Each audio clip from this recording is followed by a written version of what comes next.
So on this channel, I talk about a lot of things like walking, meditation, being present and mindful while you're eating your food, like the importance of not multitasking. And I truly believe in all of these things. Yet, for a while, I've had trouble putting them into practice and always doing them. Like, I'll do them for a couple days at a time, but then I kind of fall off. And then I'll do some of the stuff I talk about not doing, such as like playing too much chess. And I mean, I used to play way too much chess. And I would like, when I'm supposed to be resting, because I recommend taking a 15-minute rest every 3 hours. I would literally go on my phone sometimes, I would play chess, and I wouldn't take that rest. And then I'd get up and I'm like, well, damn, it's like 30 minutes past, and you get some work done. Getting to bed on time, like not getting caught up in watching YouTube, not watching any movies or having anything playing in the background while you're working, so you can be more conscious. And like all of these things, I truly believe are not that good for you and that you shouldn't do them. Yet, for a while now, I've kind of like let it slide where like I'll do some of them and then I won't do others. And it's like a habit of like, I'll cut back on the chess and I'll start like listening to audiobooks 24/7.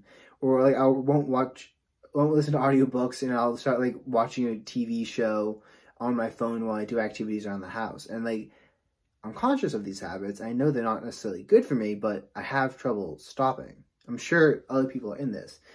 It's like, we can go back to when I was smoking, vaping. I would clean up like all of my habits except vaping. I'd be like, well, that's my one vice. And I kind of like give myself that and be like, well, it's okay because it's just like the one. But like the thing I found is when you try to squish that one, then another one pops up. And it's like, I don't know, one of those stress balls with the little divots in them. And you can only poke in so many before the pressure inside builds up. And when you poke the next one in, then one pops open, maybe two pop open. And it gets really frustrating. And recently what I decided to do is just like kind of extreme discipline. And it might sound like, that sounds exhausting, like extreme discipline. And I'm like, yeah, I'm just not gonna, I know what I should be doing. I know what I shouldn't be doing, but I've been letting myself slide. Like I haven't been holding myself to the highest standard I know I can hold myself to. Therefore, I'll occasionally play too much chess. I'll occasionally watch too much YouTube, and I'll occasionally stay up too late, which will mean I'll need to take a little bit more caffeine the next day. And like these bad habits keep going down the road. And because you let something slide, you let other things slide. And it's not only the things you let slide, but also the things you want to do. I want to walk. I want to meditate. My neck, I have neck stiffness, and that's a video. I'm like actively working on solving that. So I'm going to make a whole thing documenting the process. Yeah, I talked about being conscious while you eat. So all of these things I don't want to do, I haven't held myself to the highest standard of making sure that I don't do the things I don't want to do, and I do the things I want to do. It's always been like, oh, well, I mean, I kind of want to do it, but I decided about a week ago that I'm just like, I'm done with this crap, and that's annoyed me too much. This kind of letting myself slide, kind of letting myself slack. And for the past week, I've just like been really disciplined with myself, with how I go about doing stuff. I haven't played chess a single time. I've gone to bed on time. I read a book at night. I put my phone downstairs. I don't watch any extra YouTube. I don't watch things while I'm doing other activities. I don't listen to stuff constantly while I'm doing chores around the house. I'm more conscious of my breathing. I have been able to go on walks. I've been meditating a lot more. I've been doing my neck stretches every day in my neck workout. I'm pretty sure it's a muscle imbalance between the front two sections here and the back due to wrestling, getting like the back of your neck pushed down. But I'm going to talk about that later. Then like not listening to Audible all the time and making sure that I'm actually present and mindful when I'm eating. Like I've actually been able to do all these things for the past week, and it's not even difficult. Like literally the difficult part was like when I wasn't holding myself to like the higher standard, and I was like allowing myself to slide, then it was a struggle to like keep up and like constantly be like chasing this. And I'm trying to come up with a metaphor. It's like I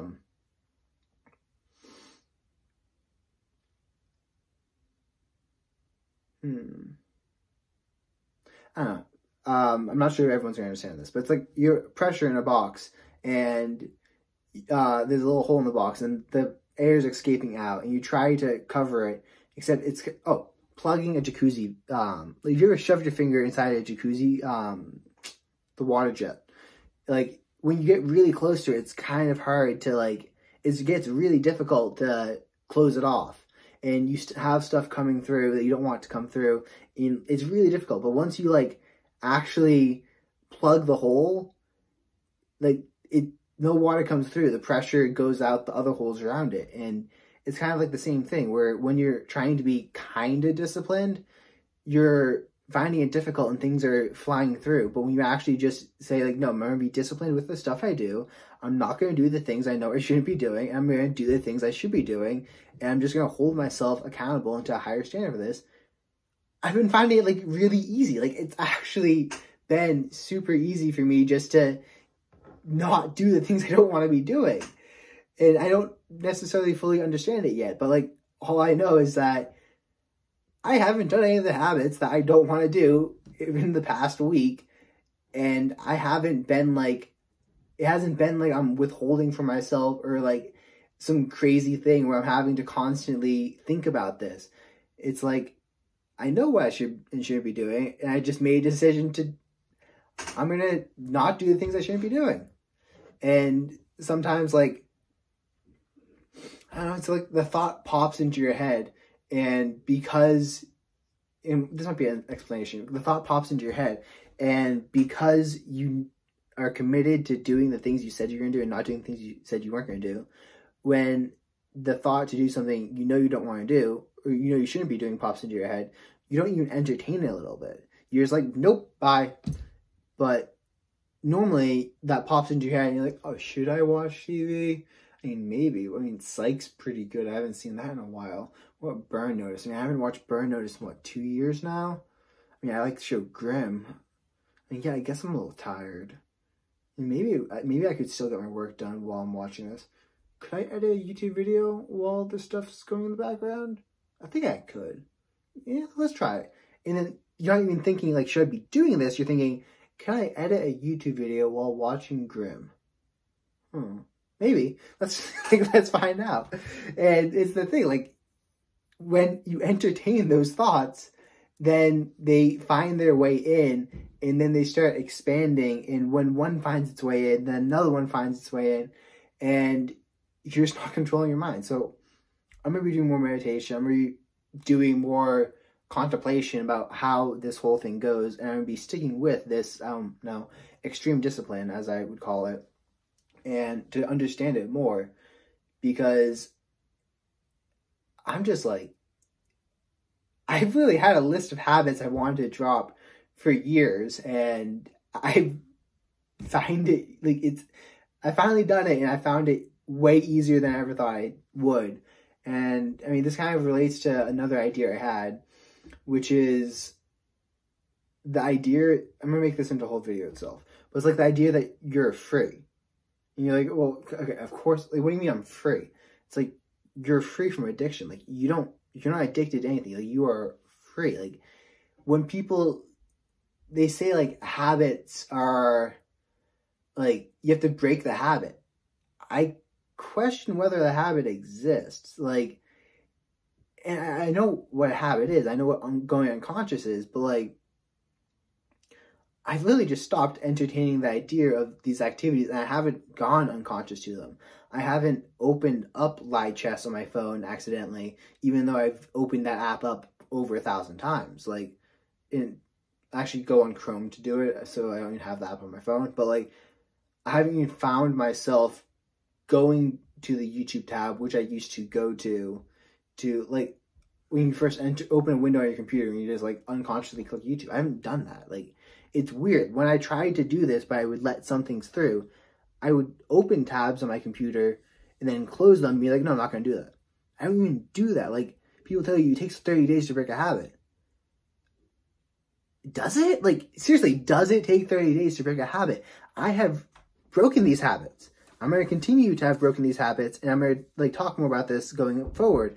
But I'm, like, really questioning whether or not what we understand about habits is actually true, because I stopped them. Like, I literally stopped them, and it's this idea that came to me. Is like, when you think you're addicted to nicotine, you're not. You're actually free. Like, it's the belief that you're addicted to the nicotine that makes you keep coming back to it because you believe you need it. And if you don't understand why I keep talking about nicotine, it's because it's such a good example and something I thought I was addicted to for years. And because I thought, it's like something Wim Hof says, because you think,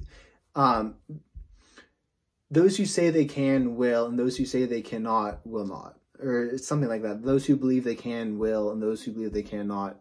Oh, those who believe that they can are correct, and those who believe that they cannot are also correct.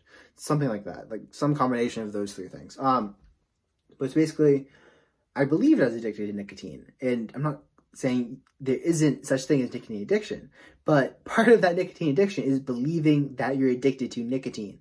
And if you have any idea, like reading The Easy Way by Alan Carr, where he breaks down nicotine addiction, and he talks about how when you first wake up in the morning, how you feel then is the worst you're going to feel, because the half-life of nicotine is such that it can't stay in your system for more than like 8 hours or something. And once that, like, I thought about that, I'm like, really? That's interesting. And then I started believing that nicotine addiction wasn't what I had been told it was. And then I just went cold turkey and had like the most mild of headaches, which is probably due to the fact that nicotine spikes brain metabolism. So your brain has to kind of reamp its metabolism without the use of chemical aids. It's kind of like when you stop using caffeine, except way less and way easier. But I started thinking about that, like, how does the easy way work? How, like, what is this? And it's kind of like the book breaks down all the reasons why you tell yourself you use nicotine, and then it kind of like debunks them, for lack of a better word. And I'm like, okay, so what's the message of this book? The message of the book is you're free. I'm like, that's interesting. Let me take out the Bible. What does Jesus say? Jesus says you're free. And like,